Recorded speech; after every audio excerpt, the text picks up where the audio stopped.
नमस्कार विद्यार्थी मित्रांनो, welcome back to the online classes. पहा 11th स्टँडर्ड फिजिक्स चा पार्ट आपण पाहणार आहोत. ओके, त्यामध्ये ऑलरेडी तुम्ही एक चॅप्टर स्टडी केलेला आहे. जो फर्स्ट चॅप्टर होता फिजिक्सचा, त्याचं नाव होतं मेजरमेंट अँड युनिट्स. काय नाव होतं? Measurement and units. हा चॅप्टर तुम्ही कंप्लीट केलेला आहे. त्याच्यामध्ये आपण वेगवेगळ्या फिजिकल क्वांटिटीचे युनिट्स कसे फाइंड आउट करायचे किंवा डायमेन्शन्स कसे फाइंड आउट करायचे याच्याबद्दलचा स्टडी केला होता. ठीक आहे, आज आपण आपला 11th स्टँडर्ड फिजिक्सचा सेकंड चॅप्टर स्टार्ट करणार आहोत, ज्याचं नाव आहे मॅथेमॅटिकल मेथड्स. कोणता चॅप्टर आपण स्टार्ट करतोय? Second chapter of the physics, that is the mathematical methods आपण आज स्टार्ट करतोय. सरांनी तुम्हाला मेजरमेंट अँड युनिट्स बद्दल डिटेल माहिती सांगितली आहे. त्याचा डिटेल मध्ये स्टडी तुम्ही त्या चॅप्टर मध्ये केलेला आहे. ओके, सो कोणताही वेळ वाया न घालवता आपण डायरेक्टली आज आपल्या सेकंड चॅप्टरला म्हणजेच मॅथेमॅटिकल मेथड्सला सुरुवात करणार आहोत. Okay, so let's start. पहा, जो फर्स्ट चॅप्टर तुम्ही स्टडी केला आहे मेजरमेंट अँड युनिट्स, मी जो फर्स्ट चॅप्टर स्टडी केला आहे मेजरमेंट अँड युनिट्स, त्यामध्ये तुम्ही फिजिकल क्वांटिटीचा स्टडी केलाय. ऑब्वियसली तुम्ही फिजिक्स स्टडी करताय, त्यामध्ये तुम्ही काय स्टडी केलं? फिजिकल क्वांटिटीज स्टडी केल्या. त्या फिजिकल क्वांटिटीजला तुम्ही या 3 पार्ट मध्ये डिवाइड केलं होतं. ठीक आहे, काही फिजिकल क्वांटिटीजला तुम्ही फंडामेंटल फिजिकल क्वांटिटीज म्हटलं होतं, काही फिजिकल क्वांटिटीजला तुम्ही डिराइव्ड फिजिकल क्वांटिटीज म्हटलं होतं, आणि शिल्लक राहिलेल्या सप्लिमेंटरी फिजिकल क्वांटिटीज स्टडी केल्या होत्या. पहा, फिजिकल क्वांटिटीजचं हे जे क्लासिफिकेशन तुम्ही फर्स्ट चॅप्टर मध्ये स्टडी केलेलं आहे, फिजिकल क्वांटिटीजचं fundamental physical quantities, derived physical quantities आणि सप्लिमेंटरी फिजिकल क्वांटिटीज, हे जे क्लासिफिकेशन तुम्ही स्टडी केलेलं आहे, हे टोटली मेजरमेंटशी संबंधित आहे. म्हणजे हे क्लासिफिकेशन कशावर डिपेंड असणार आहे? मेजरमेंट साठी केलेलं क्लासिफिकेशन आहे. हे काही त्या फिजिकल क्वांटिटीच्या कन्सेप्ट्स लक्षात घेऊन केलेलं नाहीये, लक्षात घ्या. तर हे त्या फिजिकल क्वांटिटीच्या मेजरमेंट वाईज केलेलं क्लासिफिकेशन आहे. जसं की तुम्ही स्टडी केलंय, ज्या फिजिकल क्वांटिटीज मेजरमेंट साठी कोणत्याच फिजिकल क्वांटिटीज वरती डिपेंड नसतात त्यांना आपण फंडामेंटल फिजिकल क्वांटिटीज म्हणतो. ज्या physical quantities fundamental physical quantities वरती डिपेंड असतात फॉर देअर मेजरमेंट, त्यांना तुम्ही डिराइव्ड फिजिकल क्वांटिटीज म्हटलं होतं. आणि काही सप्लिमेंटरी फिजिकल क्वांटिटीज सुद्धा तुम्ही स्टडी केल्या होत्या. एक गोष्ट इथं लक्षात घ्यायची आहे की या फिजिकल क्वांटिटीजचं हे जे क्लासिफिकेशन आहे, फंडामेंटल, डिराइव्ड, सप्लिमेंटरी, हे कशाशी रिलेटेड आहे? मेजरमेंटशी रिलेटेड असणारं क्लासिफिकेशन आहे. हा पॉइंट इथं व्यवस्थित नोट करायचा आहे. ठीक आहे, आपण आज जो चॅप्टर स्टार्ट करतोय, तुमचा फिजिक्सचा सेकंड चॅप्टर आपण आज स्टार्ट करत आहोत. पहा, फिजिक्सचे हे जे पहिले 2 चॅप्टर आहेत, कोणते? मेजरमेंट अँड युनिट्स हा फर्स्ट चॅप्टर आणि मॅथेमॅटिकल मेथड हा सेकंड चॅप्टर. सो आपण आज स्टार्ट करतोय म्हणजे मॅथेमॅटिकल मेथड्सला. हा जो मॅथेमॅटिकल मेथड्स आपण स्टार्ट करत आहोत, यामध्ये आपल्याला फिजिकल क्वांटिटीजला वेगळ्या प्रकारे क्लासिफाय करायचं. म्हणजे फर्स्ट चॅप्टर मध्ये तुम्ही फिजिकल क्वांटिटीजचं जे क्लासिफिकेशन केलं होतं, that was related to the measurement of that particular physical quantities. इथं आपल्याला ते वेगळ्या प्रकारे करायचंय. कसं करायचंय ते समजून घेऊया.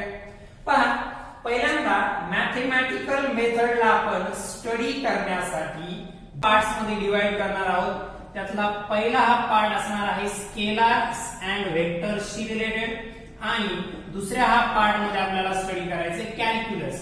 कॅल्क्युलसचे 2 टाइप्स आहेत आणखी त्यामध्ये. First one is the differential calculus and second one is the integral calculus. ठीक आहे, पहा, मॅथेमॅटिकल मेथड्स 2 पार्ट मध्ये डिवाइड करून स्टडी करायचा आपला. त्यातल्या पहिल्या हा पोर्शन मध्ये आपल्याला स्केलार्स अँड वेक्टर्सचा स्टडी करायचा आहे, आणि त्याच्यानंतरच्या चॅप्टर मध्ये आपल्याला कॅल्क्युलसचा स्टडी करायचा आहे.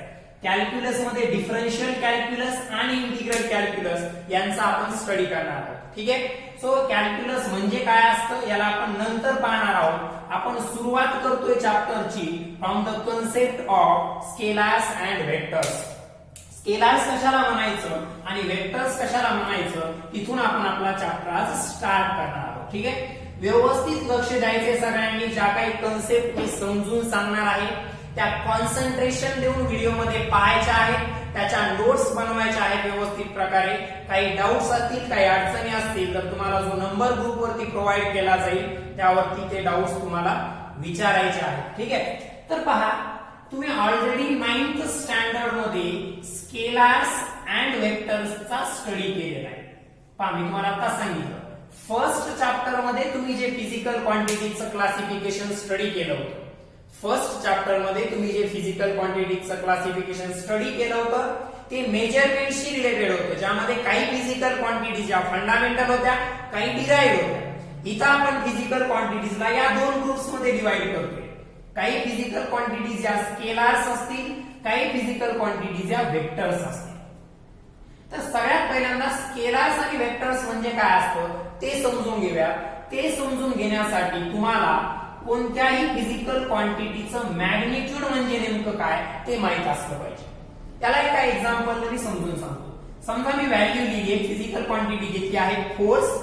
सपोज मी लिहिलं force equals to 100 Newton. Force equals to 100 Newton. तर हा जो 100 आहे हा एक मॅथमॅटिक्स मधला डिजिट आहे, आपल्याला माहिती आहे. आणि पुढे हे जे न्यूटन लिहिलेलं आहे हे त्या फोर्सचं युनिट आहे. 100 एक डिजिट आहे, त्याची व्हॅल्यू एक्सप्रेस करण्यासाठी वापरलाय तो. आणि त्याच्या पुढे ते न्यूटन जे लिहिलंय ते त्याचं युनिट आहे. इन द सेम वे समजा मी असं लिहिलं मास. मास एखाद्या ऑब्जेक्टचं लिहिलं मी 10 kg. तर त्यात हा जो 10 आहे दिस इज द डिजिट, बरोबर. आणि पुढचं हे जे केजी आहे हे केजी हे त्याचं काय असणार आहे, युनिट आहे. हे केजी त्याचं काय आहे, युनिट आहे. तर लक्षात घ्या दिलेल्या फिजिकल क्वांटिटी मध्ये त्याला एक्सप्रेस करण्यासाठी, त्याची व्हॅल्यू एक्सप्रेस करण्यासाठी जो डिजिट तुम्ही यूज करणार आहात आणि त्या डिजिट सोबत जे युनिट असणार आहे याला एकत्रितपणे त्या फिजिकल क्वांटिटीचा मॅग्निट्यूड म्हणायचं. त्याला एकत्रितपणे त्या फिजिकल क्वांटिटीचा काय म्हणायचं, मॅग्निट्यूड. म्हणजे इथं 100 न्यूटन हे एवढा या फोर्सचा मॅग्निट्यूड झाला, इथं 10 kg हा या मासचा मॅग्निट्यूड झाला.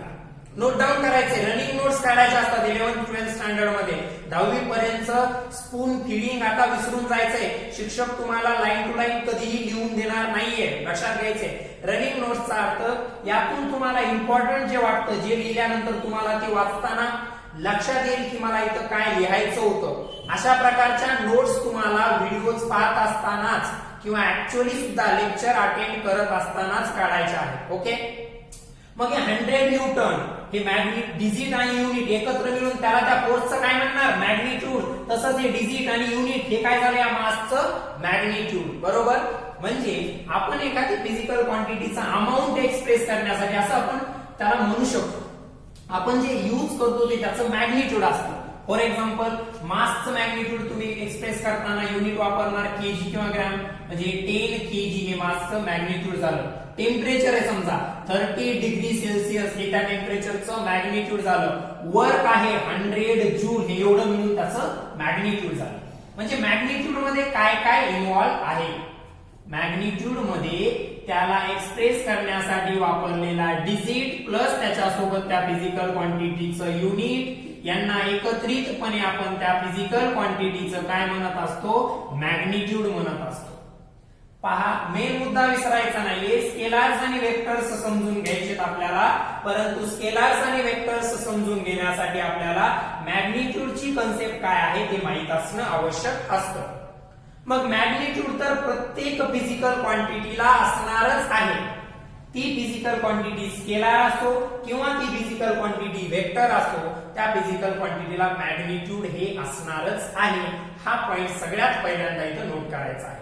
ओके, आता मॅग्निट्यूडची कन्सेप्ट जर तुमच्या लक्षात आली असेल तर आपण आता स्केलार्स कशाला म्हणायचं आणि वेक्टर्स कशाला म्हणायचं ते पाहणार आहोत. सो स्केलार्स आणि वेक्टर्सचा ऑलरेडी तुम्ही लोअर स्टँडर्ड मध्ये 9th स्टँडर्ड मध्ये स्टडी केलेला आहे. नसेलही लक्षात तुमच्या तरीही काही हरकत नाही, आपण त्याला अगदी बेसिक्स पासून घेणार आहोत, त्याचं टेन्शन घ्यायचं नाही. सो पहा स्केलार्स कशाला म्हणणार किंवा स्केलार्स म्हणजेच स्केलार फिजिकल क्वांटिटीज. या चॅप्टर मध्ये आपण फिजिकल क्वांटिटीचं क्लासिफिकेशन कसं केलंय, स्केलार क्वांटिटीज आणि वेक्टर क्वांटिटीज. फर्स्ट चॅप्टर मध्ये जे क्लासिफिकेशन केलं होतं for the measurement fundamental physical quantities and derived physical quantities. So स्केलार्स या अशा फिजिकल क्वांटिटीज आहेत ज्यांना डिस्क्राइब करण्यासाठी फक्त आणि फक्त मॅग्निट्यूडचीच आवश्यकता असते आणि वेक्टर्स या अशा फिजिकल क्वांटिटीज आहेत ज्यांना आपल्याला डिस्क्राइब करण्यासाठी कंप्लीट डिस्क्रिप्शन साठी मॅग्निट्यूड अँड डायरेक्शन दोघांचीही आवश्यकता असते. एक्झाम्पल न समजून सांगणार आहे, काही टेन्शन घ्यायचं. स्केलार्स कोणत्या फिजिकल क्वांटिटीज आहेत ज्यांना फक्त मॅग्निट्यूडची आवश्यकता असते, म्हणजे कशाची नसते, डायरेक्शनची.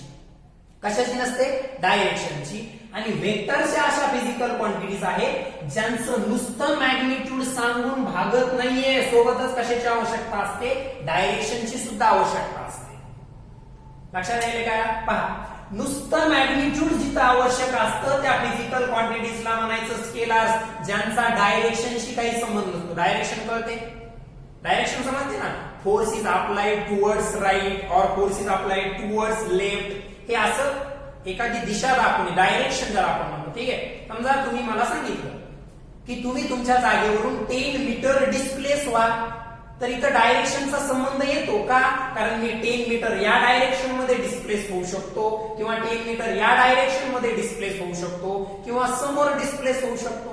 म्हणजे डिस्प्लेसमेंटला त्या 10 मीटर सोबत कशाची आवश्यकता लागली, डायरेक्शनची. कळते का? पहा परत एकदा सांगतो. तुम्ही मला असं सांगितलं किंवा मी एखाद्याला सांगितलं की बाबा तू तुझ्या जागेवरून 10 मीटर एवढं डिस्प्लेस हो किंवा तुझं 10 मीटर एवढं डिस्प्लेसमेंट झालं पाहिजे, मग त्या डिस्प्लेसमेंटचं हे 10 मीटर काय आहे, मॅग्निट्यूड. ते डिस्प्लेसमेंटचं हे 10 मीटर काय आहे, मॅग्निट्यूड आहे. परंतु मॅग्निट्यूड सोबतच मला हे सुद्धा सांगावं लागेल ना की तू लेफ्टला डिस्प्लेस हो का राईटला डिस्प्लेस हो का फ्रंटला डिस्प्लेस हो. हे डिस्प्लेसमेंट सांगताना म्हणजे डिस्प्लेसमेंटचं नुसतं मॅग्निट्यूड सांगून भागतं का, नाही.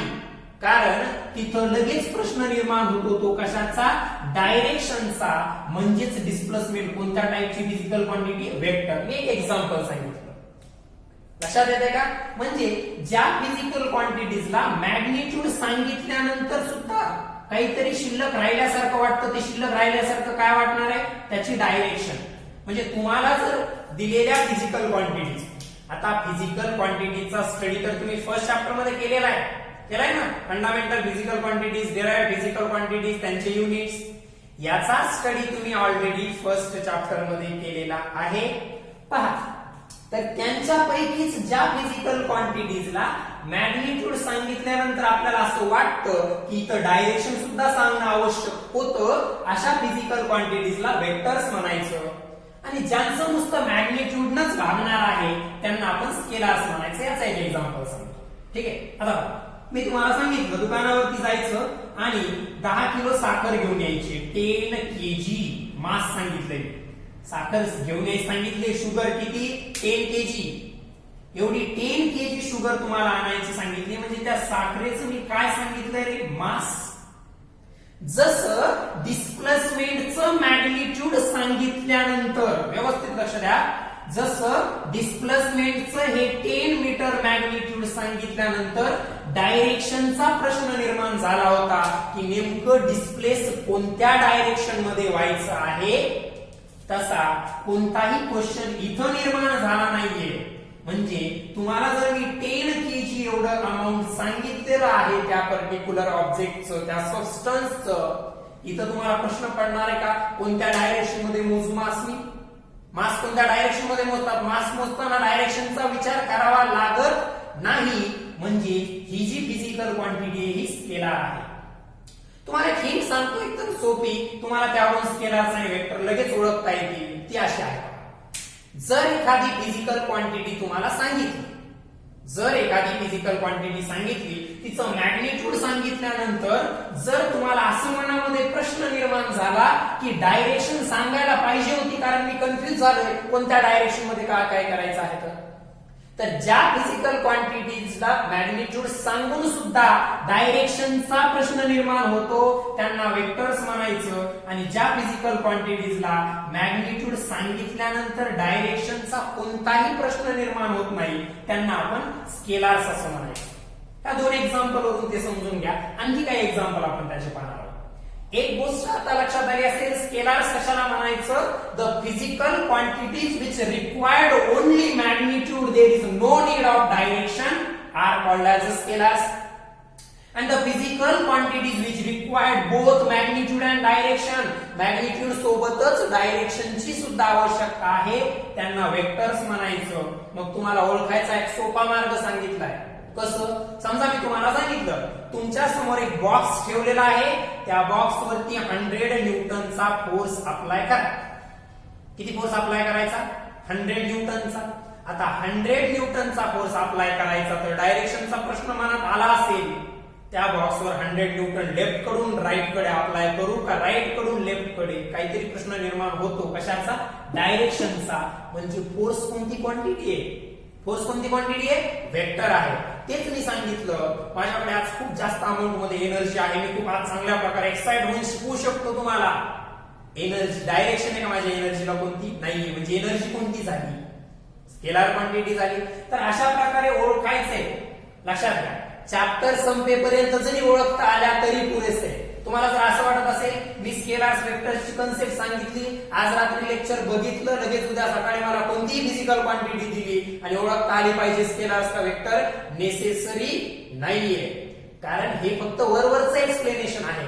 ऍक्च्युअली तुम्ही वेक्टर्सचे लॉज जेव्हा स्टडी करताल तेव्हा तुम्हाला ऍक्च्युअली लक्षात येईल की वेक्टर्स म्हणायचं कोणाला. ओके, तर चला मग आणखी काही एक्झाम्पल्स बघा स्केलार्स आणि वेक्टर्सचे. मी आताच सांगितलंय सगळ्याच्या सगळ्या जेवढ्या काही फिजिकल क्वांटिटीज तुम्हाला आतापर्यंत माहित झाल्या त्या सगळ्यांचंच तुम्हाला स्केलार्स आहेत का वेक्टर्स आहेत हे सांगता येणं लगेच आजच्या लेक्चर मध्येच नेसेसरी नाहीये. थोडी वाट बघायची, पेशन्स ठेवायचे आहेत. ठीक आहे. सो पहा, मी काही स्केलार्सचे एक्झाम्पल्स लिहितोय आणि इकडे काही वेक्टर्सचे एक्झाम्पल्स लिहितोय. माझ्या गोष्ट लक्षात काय आली स्केलार्स आणि वेक्टर्स वरून? कोणाला असं वाटत असेल व्हिडिओ फास्ट होत आहे तर सांगायचंय सर स्लो घ्या, कोणाला वाटत असेल स्लो होतंय तर फास्ट सांगा, लाजायचं नाही. ओके, सो स्केलार्स मध्ये काय गरजेचं असतं? Only magnitude. इथं परत एकदा लिहितो, ओनली मॅग्निट्यूड. इकडे काय गरजेचं असतं? मॅग्निट्यूड तर आवश्यक आहेच. आणखी काय लागतं रे? मॅग्निट्यूड सोबत आणखी काहीतरी लागतं ना. काय असतं ते? डायरेक्शन, दिशा म्हणतो मराठीत आपण त्याला. सो यांचे एक्झाम्पल, मास. पहा तुमच्या मनात येतं का मास मोजताना जे आपण ग्राम्स किंवा किलोग्राम्स मध्ये मोजतो डायरेक्शनचा प्रश्न निर्माण होत नाही. त्यानंतर डिस्टन्स मोजताना सुद्धा होणार नाहीये, स्पीड मोजताना सुद्धा होणार. पहा इकडे लक्षात, डिस्टन्स ही स्केलार क्वांटिटी आहे, मात्र डिस्प्लेसमेंट ही वेक्टर क्वांटिटी आहे. स्पीड ही स्केलार आहे, मात्र व्हेलॉसिटी ही वेक्टर आहे. याचा डिटेल स्टडी आपल्याला पुढचा चॅप्टर जो आहे मोशन त्यामध्ये करायचा आहे. सुमास इकडे आणखी एखादा एक्झाम्पल लिहितो. फोर्स जी आहे ती वेक्टर क्वांटिटी आहे. त्यानंतर स्पीड पर्यंत आलो आपण. टेम्परेचर, मी औरंगाबाद सिटीचं आजचं टेम्परेचर सांगितलं समजा 32 डिग्री सेल्सिअस किंवा एवढं जास्त नसेल कदाचित, 25 डिग्री सेल्सिअस. डायरेक्शनचा काही संबंध आहे का? सर तुम्ही पश्चिमेकडे तोंड करून उभे राहिले तर ते 25 भरणार आहे, पूर्वेकडे जर तोंड करून उभे राहिले तर ते 25 पेक्षा कमी किंवा जास्त असं काही नसतं. जसं फोर्स, डिस्प्लेसमेंट, व्हेलॉसिटी यांच्यासारख्या फिजिकल क्वांटिटीज मध्ये मॅग्निट्यूड सांगितल्यानंतर सुद्धा डायरेक्शन सांगायला पाहिजे होती असं आपल्याला वाटतं. म्हणजे जिथं मॅग्निट्यूड आणि डायरेक्शन दोघांची आवश्यकता असते त्या फिजिकल क्वांटिटीजला वेक्टर्स म्हणायचे. मास, डिस्टन्स, स्पीड, टेम्परेचर यांचे फक्त मॅग्निट्यूड सांगूनच शांत बसायचे. इथं डायरेक्शनची आवश्यकताच नसते किंवा डायरेक्शन सांगणाऱ्याला सांगायला पाहिजे होती असं सुद्धा मनात येणार नाहीये, नक्की नाही येणार. ठीक आहे, थोडा चॅप्टर पुढे गेल्यानंतर जास्त क्लिअर होईल. आज जेवढं लक्षात येईल तेवढंच असं काही नाही की पहिल्या चॅप्टरचं पहिलं लेक्चर झालं, मला जेवढ्या या युनिव्हर्स मध्ये अवेलेबल फिजिकल क्वांटिटीज आहेत त्यांचे सगळ्यांचेच वेक्टर किंवा स्केलार ओळखता आलं पाहिजे, नेसेसरी नाहीये. ठीक आहे, एवढं सोपं पण नसतं, हळूहळू चालू करायचं. ओके, सो टेम्परेचर इकडे आणखी काय लिहितोय, वर्क अँड एनर्जी दोन्हीही एकमेकांचेच बहीण भाऊ असल्यामुळे ते एकाच फॅमिलीत येणार आहेत. कोणत्या? स्केलार्स मध्ये. तुम्ही फर्स्ट चॅप्टर मध्ये सुद्धा यांच्यातली कॉमन गोष्ट पाहिली असेल, यांचे युनिट आणि डायमेन्शन सेम असतात. इकडे आणखी काही फिजिकल क्वांटिटीज लिहायच्या पण कदाचित तुम्हाला त्या माहित नसतील. ठीक आहे, फोर्स, डिस्प्लेसमेंट, व्हेलॉसिटी, आणखीन एक आहे यांची नाव माहित नसतील तरी लिहून घ्यायची. टॉर्क आहे, आणखीन सॉरी आपल्याला माहित असलेली एक राहिली आहे ऍक्सेलरेशन. ठीक आहे, सो एक्सेट्रा बस झाल्या सध्याला. हे पॉवर, माझ्याकडे एवढ्या एवढ्या वॅटचा बल्ब आहे, पॉवर सांगताय ना तुम्ही त्याची, माझ्याकडे 100 वॅटचा बल्ब आहे म्हणजे बल्बची काय सांगतोय? पॉवर. 100 वॅटच्या बल्बला डायरेक्शनची काय आवश्यकता आहे? नाहीये, फक्त मॅग्निट्यूड लागतं, म्हणून ती पण स्केलार आहे. तर आता मला एक गोष्ट एवढं सगळं सांगितल्यानंतर एकच गोष्ट समजली, काय की स्केलार मध्ये फक्त मॅग्निट्यूड लागतं आणि वेक्टर्स मध्ये मॅग्निट्यूड न भागत नाही, सोबतच डायरेक्शनची सुद्धा आवश्यकता असते. So this is the difference between scalars and vectors. सध्या एवढाच डिफरन्स लक्षात ठेवायचा आहे. ओके, समजतंय? So now let's move on to the next point. त्याला नोट डाऊन करायचंय तुम्हाला, ज्या प्रकारे वाटतं त्या प्रकारे. नसेल फास्ट मध्ये होत, व्हिडिओ पॉज करायचा, नोट करायचं आणि पुढे जायचं. ओके, सो पहिल्यांदा स्केलार वरती जर डिस्कशन करायचं असेल तर लक्षात घ्या, स्केलार्सचे रूल्स काही नाहीये, कारण स्केलारला नुसतं मॅग्निट्यूड असतं. कसं ते पाहूया, पहा व्यवस्थित लक्षात. स्केलारला नुसतं मॅग्निट्यूड असतं, त्यामुळे स्केलार्सचे कोणतेही रूल्स वगैरे आपल्याला जास्त स्टडी करायचे नाहीत. कसं? समजा मी सांगितलं तुम्हाला एक ऑब्जेक्ट आहे ज्याचं मास 10 kg, मी त्याच्यावरती दुसरा आणखी 5 kg चा ऑब्जेक्ट ठेवला तर टोटल सिस्टीमचं मास किती झालं? डायरेक्टली मॅथमॅटिक्सचे रूल्स वापरायचे, 15 kg. म्हणजे स्केलार्सचे ऍडिशन, सबट्रॅक्शन, डिव्हिजन, मल्टिप्लिकेशन, स्केलार्सचे स्केलार सोबतचे ऍडिशन, सबट्रॅक्शन, मल्टिप्लिकेशन, डिव्हिजन हे साध्या मॅथमॅटिक्सच्याच रूल न होतात. जर तुम्हाला बेरीज, वजाबाकी, गुणाकार, भागाकार येत असेल तर स्केलार्सचे रूल तुम्हाला कोणतेही माहित करून घेण्याची आवश्यकता नाहीये. ओके, म्हणजे 10 kg मास मध्ये 5 kg मास ऍड केलं, 15 kg मास होतो, माहिती आहे आपल्याला सगळ्यांना. लक्षात येते का? सो स्केलार साठी जास्त विचार करायची गरज नाहीये. मग डिस्कस कशावरती करायचंय पूर्ण चॅप्टर मध्ये? तर आता कॅल्क्युलसला स्टार्ट करेपर्यंत डिस्कस करायचंय ते नुसतं वेक्टर्सचं. कशाचं करायचंय? वेक्टर्सचं. सो स्केलारचं काही टेन्शन घ्यायचं नाही, सरळ सरळ ऍडिशन दिली तर ऍडिशन करायची, सबट्रॅक्शन दिली तर सबट्रॅक्शन करायची. ओके, मग डिस्कस करायचंय डिटेल मध्ये वेक्टर्स बद्दल. डिटेल मध्ये डिस्कशन कशाबद्दल करायचंय? वेक्टर्स बद्दल डिटेल मध्ये डिस्कशन करायचंय. मग वेक्टर्सचं एक्सप्लेनेशन आपण आता पाहणार आहोत. लक्षात घ्या, परत एकदा लिहितोय, वेक्टर्स म्हणजे अशा फिजिकल क्वांटिटीज आहेत जिथं मॅग्निट्यूड सोबतच कशाची आवश्यकता आहे? डायरेक्शनची सुद्धा आवश्यकता. आता स्लोली जाऊया. Vectors are the physical quantities that require magnitude as well as direction for their complete description. Vectors are the physical quantities which require both, म्हणजे दोन्हीही magnitude and direction. याचे काही एक्झाम्पल्स आताच आपण लिहिले होते. ओके, सगळ्यात पहिला पॉइंट त्यातला आपण जो स्टडी करतोय स्टार मार्क करून, तो आहे representation of vectors. Representation of vector. वेक्टरला प्रेझेंट कसं करायचं, रिप्रेझेंट कसं करायचं, कागदावर दाखवायचं कसं?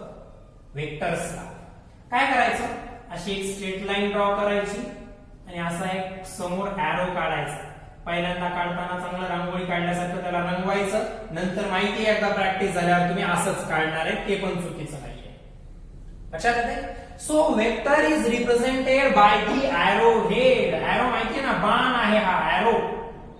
सो लक्षात घ्या, हा वेक्टरचा जो पॉइंट असतो याला म्हणायचं टेल म्हणजे शेपटी, आणि हा जो पॉइंट आहे हा त्या वेक्टरचा हेड रिप्रेझेंटेशन मध्ये. So vector is represented by arrow, त्याचा हा पाठीमागचा पॉइंट असतो टेल, पुढचा पॉइंट असतो हेड. मग नेमका हा काय रिप्रेझेंट करतो? आता याला बाजूला काढून टाकतोय, टेल हेड लिहिलेलं, ते लक्षात आलं असेल तुमच्या. हा एरो नेमकं काय दाखवतो? समजा मी असं घेतो, हा जो एरो मी ड्रॉ केलेला आहे, समजा हा ड्रॉ केलेला एरो समजा मी ड्रॉ केला आहे 10 सेंटीमीटर, सॉरी 4 सेंटीमीटरचा, ठीक आहे. मी up to the scale draw करत नाहीये. सो 4 सेंटीमीटरचा एरो मी ड्रॉ केलाय आणि त्याला मी नाव दिलंय 40 न्यूटन फोर्स. 40 न्यूटन फोर्स याचा अर्थ काय झाला पहा. तर एक ऑब्जेक्ट असणार आहे कोणता तरी इथं या पॉइंटला, ज्याच्यावरती लेफ्ट कडून राईट कडे फोर्स ऍक्ट होतोय. पहिल्यांदा मला डायरेक्शन लगेच लक्षात आली त्याची. सगळ्यात पहिल्यांदा काय लक्षात आलं माझ्या? डायरेक्शन लक्षात आली. आणि मग पहा 40 न्यूटन फोर्स, एरो जिकडे चाललाय ती त्या वेक्टरची डायरेक्शन असते. एरो ज्या डायरेक्शन मध्ये चाललाय ती त्या वेक्टरची काय असते? डायरेक्शन असते. मग माझ्या डायरेक्शन लक्षात आली की हा वेक्टर लेफ्ट कडून राईट कडे चाललेला आहे. कोणता वेक्टर आहे तो? फोर्स नावाचा वेक्टर आहे. मग मी 4 सेंटीमीटर 40 न्यूटन काय भानगड आहे पहा. तर याचा अर्थ 40 न्यूटन एवढं मॅग्निट्यूड दाखवण्यासाठी, 40 न्यूटन एवढं मॅग्निट्यूड दाखवण्यासाठी मी 4 सेंटीमीटरची लाईन जर ड्रॉ केली आहे, तर याच्यावरून मला एक गोष्ट समजली की मी जी स्केल घेतली ड्रॉ करण्यासाठी ती अशी आहे 1 सेंटीमीटर इक्वल्स टू 10 न्यूटन. म्हणजे एरोची 1 सेंटीमीटर एवढी लेंथ, एरोची 1 सेंटीमीटर एवढी लेंथ काय रिप्रेझेंट करते? 10 न्यूटन एवढा फोर्स रिप्रेझेंट करते. बरोबर आहे. मग त्याच्या बाजूला मी दुसरी लाईन ड्रॉ केली इथं फोर्स दाखवण्यासाठी. समजा ही लाईन जर 2 सेंटीमीटरची असेल, थोडं मोठं ड्रॉ करूया आपण, तुम्हाला दिसलं पाहिजे चांगलं, म्हणजे डोळे खराब झाले असतील आता ऑनलाईन लेक्चर बघून बघून, ठीक आहे. सो लक्षात घ्या, आताच काय केलं होतं आपण? थोडं मोठं ड्रॉ केलं. मी एक लाईन ड्रॉ केला थोडं फास्ट. 4 सेंटीमीटरची लाईन होती. या लाईनने रिप्रेझेंट केला होता 40 न्यूटन फोर्स. याचा अर्थ मी जर इथं जवळ एक 2 सेंटीमीटरची लाईन ड्रॉ केली तर तुम्ही स्वतःच सांगू शकता हा फोर्स म्हणजे किती न्यूटन असणार आहे? 20 न्यूटन. म्हणजे एरो हेडची जी डायरेक्शन आहे, एरो हेड जिकडे चाललेला आहे तो शो करतो त्या वेक्टरची डायरेक्शन आणि लेंथ ऑफ एरो. त्या एरोची जी लांबी तुम्ही ड्रॉ करणार आहे, that length of arrow represents the magnitude of that particular vector. म्हणजे दोन्ही आलं, मॅग्निट्यूड आणि डायरेक्शन. तुम्ही एरो जेवढा मोठा काढला याचा अर्थ त्या वेक्टरचं मॅग्निट्यूड जास्त आहे. मग प्रश्न पडला असेल तुम्हाला, सर प्रत्येक वेळी मोजून काढायची आवश्यकता आहे का? नाहीये. ते सध्याला फक्त माहित करून घ्या. एक मोठा एरो काढलाय, त्याच्या बाजूला छोटा काढलाय, जेव्हा एवढं तर कळेल ना की जो मोठ्या लेंथचा एरो आहे याचा अर्थ त्याचं मॅग्निट्यूड जास्त आहे त्या वेक्टरचं, आणि जो वेक्टर छोट्या एरोने रिप्रेझेंट केला त्याचं मॅग्निट्यूड कमी आहे, एवढं तर कळेल. म्हणजेच length of arrow represents magnitude. Length of arrow represents magnitude. आणि एरोचं हे जे हेड आहे, त्याचं जे डोकं आहे ते जिकडं पॉइंट करत आहे ती त्या वेक्टरची काय असते? डायरेक्शन. ती त्या वेक्टरची काय असते? डायरेक्शन असते. Okay. So this is how we represent the vector. वेक्टरला पेपरवर रिप्रेझेंट करण्यासाठी जे पर्टिक्युलर त्या ठिकाणी कन्व्हेन्शन वापरलं जातं ते अशा प्रकारचं आहे. To conclude this, arrow draw करायचा आहे, त्याचा हेड जिकडे चाललाय ती त्या वेक्टरची डायरेक्शन झाली, आणि त्या एरोची जी लेंथ असणार आहे, length of arrow will represent the magnitude of that vector. Okay. So representation लक्षात आलं असेल. वेक्टर्स कोणाला म्हणायचं, स्केलार्स कोणाला म्हणायचं लक्षात आलं असेल. तर आता पुढे जाणार आहोत. पुढचा पॉइंट स्टार्ट करतोय लगेच, that is related to the type. पुढचा पॉइंट स्टार्ट करतोय आपण, काय आहे तो? That is the types of vectors. वेक्टर्सचे कोणते कोणते वेगवेगळे प्रकार आहेत, टाइप्स आहेत, ते आपण स्टार्ट करतो. आज सगळेच्या सगळे घेणं होणार नाहीये, जेवढे शक्य होईल तेवढे. सगळ्यात पहिल्यांदा हे समजून घ्या कोणत्या कोणत्या टाइपचे वेक्टर्स आपल्याला या चॅप्टर मध्ये स्टडी करायचे. त्यातला पहिला आहे झिरो वेक्टर, ज्याला दुसरे एक नाव आहे ऑर मध्ये, त्याला म्हटलं जातं नल वेक्टर. झिरो वेक्टर किंवा नल वेक्टर. दुसरा टाइप आहे that is the position vector. Explain करणार आहे, प्रत्येक टाइप डिटेल मध्ये एक्सप्लेन करणार आहे. सो पहिला आहे झिरो वेक्टर ज्याला म्हटलं जातं null vector. Second one is the position vector. ठीक आहे. Third one is the equal vector. तुम्हाला असं वाटत असेल सर पुस्तकात तर वेगळ्याच क्रमानं नावं दिलेत, क्रमानं लक्षात ठेवायची गरज नाहीये. ठीक आहे. Zero vector, position vector, equal vector. Fourth one is negative vector. त्यानंतर fifth one is resultant vector. ठीक आहे. Fifth one is resultant vector. कोणते कोणते पाहिले पाहणार आहोत. Sorry, zero vector, position vector, equal vector, negative vector, resultant vector. ठीक आहे. काय बाकी राहिल्यासारखं वाटत नाही. ओके. त्यानंतर आहे युनिट वेक्टर. काही शिल्लक राहिला असेल तर कमेंट मध्ये मेन्शन करायचं सर तुम्ही हा टाइप शिकवला नाही. Zero vector, position vector, equal vector, negative vector, resultant vector and unit vector. ठीक आहे. सध्या एवढं तर स्टडी करूया. ओके. राहिला असेल एखादा तर पाहूया. सो टाइप्स ऑफ वेक्टर्स आपण स्टडी करणार आहोत. या चॅप्टर मध्ये आपल्याला एवढे वेगवेगळ्या टाइपचे वेक्टर्स स्टडी करायचे. झिरो वेक्टर पहिला टाइप ज्याला नल वेक्टर आपण म्हणतो. दुसरा आहे पोझिशन वेक्टर. तिसरा आहे इक्वल वेक्टर. चौथा आहे निगेटिव्ह वेक्टर. पाचवा रिझल्टंट वेक्टर आणि सहावा युनिट वेक्टर. ओके. हे 6 टाइप्स आपल्याला स्टडी करायचे असं कन्सिडर करा व्यवस्थित प्रकारे. आता मी स्टार्ट करतोय वन बाय वन एक्सप्लेन करायला हे वेक्टर्स. त्यातला पहिला आपण एक्सप्लेन करत आहोत. हे नोट डाऊन करून घ्यायचे types. Zero, position, equal, negative. तुम्हाला प्रश्न पडला असेल निगेटिव्ह आहे पॉझिटिव्ह नाहीये का, ते नंतर तुमच्या लक्षात येईल. रिझल्टंट वेक्टर आणि युनिट वेक्टर. ठीक आहे. सो पहिला पॉइंट आपण आता डिस्कस करूया त्यातला तो म्हणजे झिरो वेक्टर वाला. कोणता स्टडी करतोय? Zero vector. ओके. स्ट्रेस घ्यायचा नाहीये, पॉइंट्स पाहिजे कोणते कोणते घेतलेत आणि ते डिटेल मध्ये पाहून घ्यायचे व्हिडिओ मधून. त्यांच्या नोट्स काढायच्या बुक मधून वाचायचे. स्केलर्स आतापर्यंत एवढंच घेतलंय. स्केलर्स कशाला म्हणायचं, वेक्टर्स कशाला म्हणायचं, वेक्टरला रिप्रेझेंट कसं करायचं. वेक्टरचे नुसते टाइप्स लिहिले होते, आणखी एक्सप्लेन तर केलेच नाही. ओके. म्हणजे खूप कमी कमी पार्ट होतो आपल्या एका एका लेक्चर मध्ये, त्यामुळे निवांत चालू द्यायचं. फक्त दररोज सगळे लेक्चर बघत. सो पहिला वेक्टर लिहितोय आपण that is the zero vector.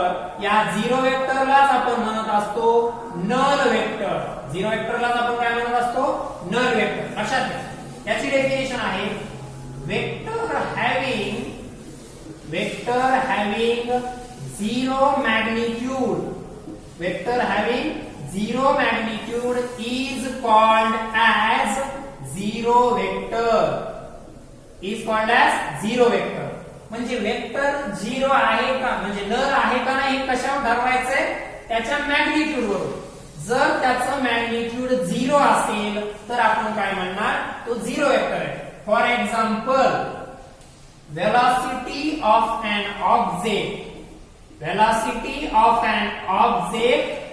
at rest. आता ऑब्जेक्ट रेस्टला आहे, मग त्याची व्हेलॉसिटी विचारली आहे किती असणार आहे, 0 मीटर पर सेकंड. म्हणजे कशाचं एक्झाम्पल झालं, झिरो वेक्टरचं, किंवा त्याला आपण म्हणतो नल वेक्टर. सिंपल आहे. पहा, vector having zero magnitude is called as zero vector. एखाद्या वेक्टरचं मॅग्निट्यूडच झिरो आहे तर त्या वेक्टरला झिरो वेक्टर म्हणायचं किंवा नल वेक्टर. फॉर एक्झाम्पल, तुम्हाला विचारलं velocity of an object at rest.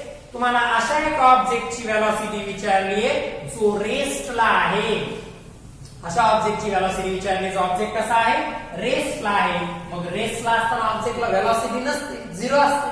म्हणजे हे कशाचं एक्झाम्पल झालं, झिरो वेक्टरचं. कशाचं एक्झाम्पल झालं, झिरो वेक्टरचं. आणखी एखादं एक्झाम्पल लिहू शकतो आपण, acceleration in uniform motion. Acceleration in uniform motion.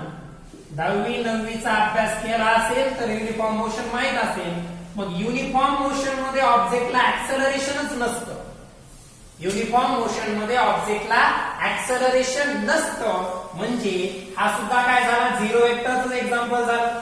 पहा, पहिले कशाला म्हणायचं झिरो किंवा नल वेक्टर, ज्याचा मॅग्निट्यूड झिरो आहे. ज्याचा मॅग्निट्यूड काय आहे, झिरो आहे. म्हणजे त्याला मॅग्निट्यूडच नाहीये ऑब्विसली, झिरो म्हणजे नल आहे. ओके. तर त्याला झिरो वेक्टर म्हणायचं. Example, velocity of an object at rest एखादा ऑब्जेक्ट रेस्टला आहे तेव्हा त्याची व्हेलॉसिटी किती असते 0, म्हणून ते 0 वेक्टरचं एक्झाम्पल झालं. का? कारण व्हेलॉसिटी हा एक वेक्टर आहे. व्हेलॉसिटी हा एक काय आहे? वेक्टर आहे. मात्र या दिलेल्या कंडिशन मध्ये ऑब्जेक्ट रेस्टला आहे म्हणजे त्याला मॅग्निट्यूड मात्र शिल्लक नाहीये काहीच, म्हणजे 0 आहे. एखादा ऑब्जेक्ट युनिफॉर्म मोशन मध्ये, एखादा ऑब्जेक्ट कसा आहे? युनिफॉर्म मोशन मध्ये. युनिफॉर्म मोशनचा अर्थ असतो व्हेलॉसिटीत कोणताही चेंज न होणे. व्हेलॉसिटीत चेंज होत नसेल तर ऍक्सेलरेशन 0 असतं. So these are the examples of null vector. तुम्ही एखाद्या ऑब्जेक्ट वरती फोर्सच अप्लाय केला नाही म्हणजे किती न्यूटन झाला? 0 न्यूटन. म्हणजे ते सुद्धा एक्झाम्पल झालं कशाचं? 0 वेक्टरचं किंवा नल वेक्टरचं. म्हणजे फायनल कन्क्लुजन काय आहे? तर फायनल कन्क्लुजन आहे ज्या वेक्टरचं मॅग्निट्यूड 0 असतं त्याला आपण नल वेक्टर असं म्हणतो. नावातच आहे, जास्त त्यामुळे टेन्शन घ्यायची आवश्यकता नाहीये. Okay, now we have to study second point, that is the position vector. हा खूप इम्पॉर्टंट आहे, व्यवस्थित लक्ष द्या. म्हणजे पहिला समजायला जेवढा सोपा होता तेवढाच हा अवघड आहे. पोझिशन वेक्टर काय आहे? Position vector. कशाला म्हणायचं पोझिशन वेक्टर? पहा लक्षात. आपल्याला एक रेफरन्स लागतो, कोणत्याही गोष्टीला रेफरन्स लागतो. रेफरन्स म्हणजे कसं? एक्झाम्पल सांगतो. पहा, समजा तुम्हाला एखाद्याचा कॉल आला आणि विचारलं सध्या कुठे आहेस? तुम्ही असं सांगा ना मी रोडवरती आहे सध्या. काही कळणार आहे का? काही समजणार आहे का? काही समजण्याची शक्यता नाही, काही समजण्याची शक्यता नाही, कारण इथं रेफरन्सच सांगितलं नाही. इंडियामध्ये सगळीकडेच रोड आहे सध्या. काही कळलं का तो व्यक्ती कुठे असणार आहे तुम्हाला याच्याबद्दल? तो व्यक्ती एवढंच बोलला मी रोडवरती, नाही समजणार. ओके, परंतु त्या व्यक्तीने जर असं सांगितलं तुम्हाला की मी ज्ञानतरंग क्लासेस पासून समोरच्या साईडला 100 मीटर वरती रोडवरती थांबलेलो आहे, मी ज्ञानतरंग क्लासेसच्या पासून 100 मीटर वरती रोडवरती थांबलेलो आहे, असं जर त्या व्यक्तीने सांगितलं तर आता मात्र तुम्हाला त्याचं फिक्स लोकेशन कळतं. कधी? ज्ञानतरंग क्लास कुठे माहित असेल तर. ठीक आहे, सो आता मात्र तुम्हाला त्याचं फिक्स लोकेशन कळतं, कारण तुम्ही इथं तुम्हाला माहित असलेला रेफरन्स वापरलाय. क्लासेस, ज्ञानतरंग क्लासेस, आपल्या क्लासचं एक्झाम्पल घेतलं मी इथं. तुम्ही रेफरन्स नोन वापरलाय. नोन म्हणजे माहित असलेला. कारण आता त्या व्यक्तीने जी पोझिशन सांगितली ती त्या सगळ्या जणांना कळेल ज्यांना ज्ञानतरंग क्लासेस कुठे आहे हे माहिती आहे. कारण त्यांना आन्सर काय सांगितलं? मी ज्ञानतरंग क्लासेस पासून 100 मीटरच्या डिस्टन्स वरती समोरच्या साईडला उभा आहे. जेव्हा त्यांना एवढंच सांगितलं होतं मी रोडवरती उभा आहे, काही कळलं का? नाही, कारण तिथं रेफरन्स नव्हता. कोणाला तरी रेफरन्स मानून काहीतरी सांगावं लागतं ना. इथं क्लासला रेफरन्स मानून त्या व्यक्तीने त्याची पोझिशन सांगितलेली आहे. हे जर लक्षात आलं असेल तर आता पोझिशन वेक्टर आपल्याला लक्षात येईल. समजा मी तुम्हाला इथे कोऑर्डिनेट सिस्टीम ड्रॉ करून दिली. माहिती आहे कोऑर्डिनेशन सगळ्यांना काय असतं? Sorry, coordinate system, coordinate geometry 10th standard मध्ये तुम्ही स्टडी केली. याला आपण एक्स ऍक्सिस म्हणतो, याला आपण वाय ऍक्सिस म्हणतो. आणि इथं एक पॉइंट असतो पहा, इथे एक पॉइंट असतो ज्या पॉइंटचे कोऑर्डिनेट्स 0,0 असतात. ज्या पॉइंटला तुम्ही साध्या सरळ मध्ये, मराठी नाही इंग्लिश मध्ये ओरिजिन असं म्हणतो. जर हा ओरिजिन इथं नसता आणि मी इथं 4 लिहिलं असतं, समजा सेंटीमीटर मध्ये मी डिस्टन्स घेतले, 4 सेंटीमीटर जर लिहिलं असतं त्याला काहीच अर्थ शिल्लक राहिला नसता. हे इथं नाही ड्रॉ केलेलं, नुसतं तिथंच 4 सेंटीमीटर लिहिले, काही अर्थ राहिला असता का? नाही. कारण जेव्हा तुम्ही अशा प्रकारची सिस्टीम ड्रॉ करता याच्याबद्दल आपल्याला माहिती आहे. हा ओरिजिन म्हणजे आपला रेफरन्स झाला. याला काय म्हणलं आपण? आपला रेफरन्स. मग या रेफरन्सच्याच कन्सिडरेशन मध्ये हे इथं 4 सेंटीमीटर लिहिलंय, त्याचा अर्थच काय होतो? या ओरिजिन पासून म्हणजे त्या रेफरन्स पासून हा पॉइंट ए, या पॉइंटला मी नाव ओ देतो ओरिजिनला. त्या रेफरन्स पॉइंट पासून म्हणजेच ओरिजिन पासून तो पॉइंट ए 4 सेंटीमीटरला आहे. हे कधी कळलं? हे फिक्स कधी कळलं लोकेशन? जेव्हा तुम्ही ओरिजिनला रेफरन्स मांडलं. ओरिजिनच माहित नाही कुठे तर याला काही मिनिंग राहत नाही. हे सगळ्यांना माहिती. तसंच इकडं काहीतरी 4, 5 किंवा कुठेही पॉइंट असू दे, इथे एखादा पॉइंट आहे, समजा याचा हा कोऑर्डिनेट झाला एक्स कोऑर्डिनेट 4 आणि त्याचा वाय कोऑर्डिनेट आहे समजा 5. तर हे 4,5 ही जी या पॉइंटची तुम्ही पोझिशन सांगताय व्यवस्थित लक्ष द्यायचं, 100% कॉन्सन्ट्रेशन. ही 4,5 ही जी तुम्ही या पॉइंट समजायचं नाव P आहे, ही याची पोझिशन सांगताय. इथं ओरिजिनच नसतात काय अर्थ होता का त्या 4,5 ला? नाही का? कारण इथं ओरिजिन आहे म्हणून तुमच्या लक्षात आलं. आपल्याला माहितीये एक्स कोऑर्डिनेट जो असतो त्या पॉइंटचा म्हणजे त्याचं तो एक्स ऍक्सिस पासून एक्स कोऑर्डिनेट जो असतो ते म्हणजे वाय ऍक्सिस पासूनचं डिस्टन्स असतं आणि वाय कोऑर्डिनेट जे असतं ते एक्स ऍक्सिस पासूनचं डिस्टन्स असतं. हे तुम्ही कोऑर्डिनेट जॉमेट्री स्टडी केले. मग या पॉइंटचे कोऑर्डिनेट्स 4,5 आहेत. या P पॉइंटचे कोऑर्डिनेट्स 4,5 आहेत. याचा अर्थ तो वाय ऍक्सिस पासून 4 सेंटीमीटर डिस्टन्स वरती आहे आणि एक्स ऍक्सिस पासून पण कुठून? ओरिजिन पासून किती सेंटीमीटर वरती आहे? 5 सेंटीमीटर वरती आहे. म्हणजे काय? तुम्ही हे 4,5 कोऑर्डिनेट सांगून जी काही या पॉइंट P ची पोझिशन सांगितलीये तिथं तुम्ही रेफरन्स कोणाला मानले? ओरिजिनला. जसं मी अगोदर दिलेल्या एक्झाम्पल मध्ये त्या व्यक्तीनं त्याची पोझिशन सांगण्यासाठी ज्ञानतरंग क्लासेस हा रेफरन्स सांगितला होता. लक्षात येते? सो त्यावरून हे व्यवस्थित समजून घ्यायचं आहे. आणखी मी पोझिशन वेक्टर डिफाइन केला नाही. तर लक्षात घ्या, कोऑर्डिनेट जॉमेट्री मध्ये आपण जे डिस्टन्सेस सांगतो किंवा जे कोऑर्डिनेट्स लिहितो, कोऑर्डिनेट जॉमेट्रीचा स्टडी करताना आपण जे डिस्टन्सेस सांगतो किंवा जे कोऑर्डिनेट्स एखाद्या पॉइंटचे लिहितो त्याच्यासाठी आपण रेफरन्स कोणाला मानलेला असतं? ओरिजिनला. रेफरन्स कोणाला मानलं असतं? ओरिजिनला. आता तुम्हाला मी क्लासरूमच्या भिंतीचा एक्झाम्पल दिला असतं पण तुम्ही समोर नाही आल्यावर सांगतो या इथे क्लासरूम. ठीक आहे, सध्या त्यामुळे ते क्लासच्या बाहेरचा एक्झाम्पल दिला मी तुम्हाला, तो व्यक्ती कुठे उभा आहे त्याचं. ओके, सो आता मी परत ती सिस्टीम ड्रॉ केली आहे.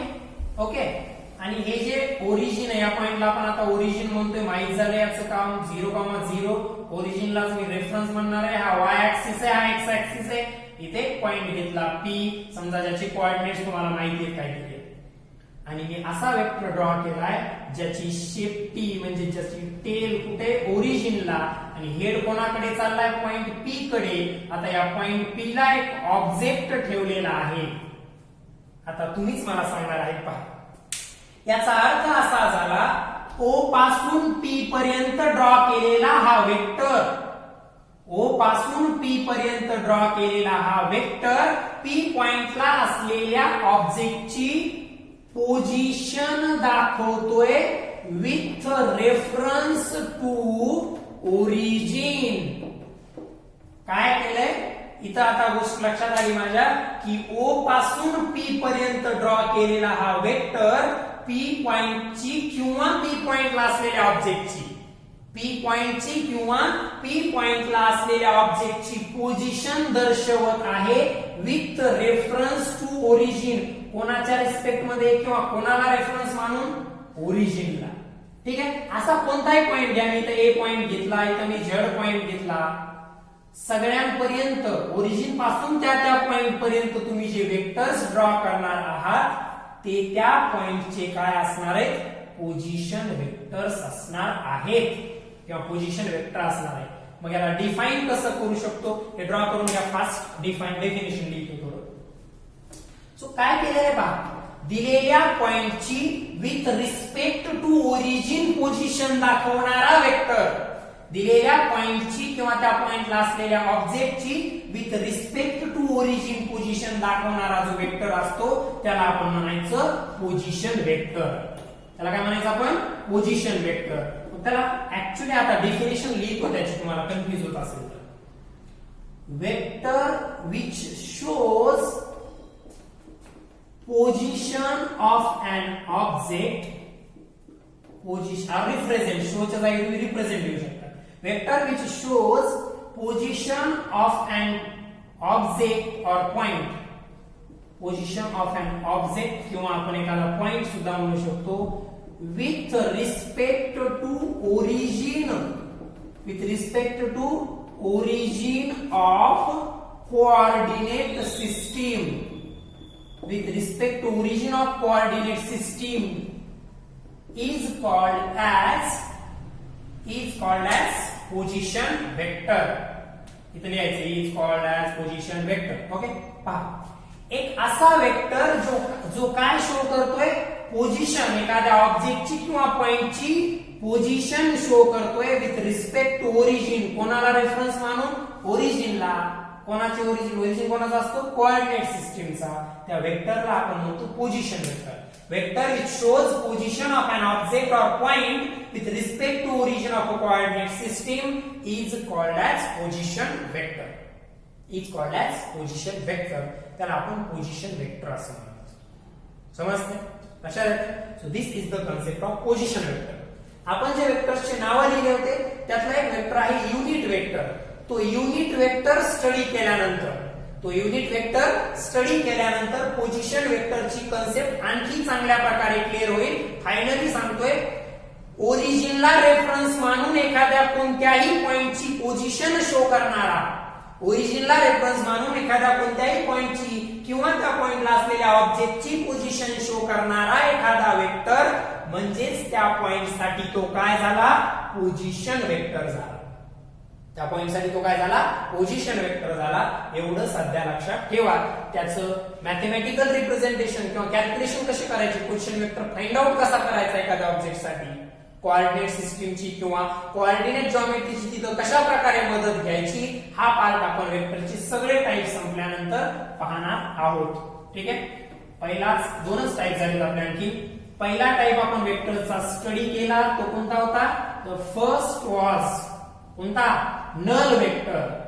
दिलेल्या कंडिशन मध्ये जर असं रिप्रेझेंटेशन तुम्हाला दिसत असेल की वेक्टरचा मॅग्निट्यूड 0 येणार आहे तर ते एक्झाम्पल असतं नल वेक्टरचं.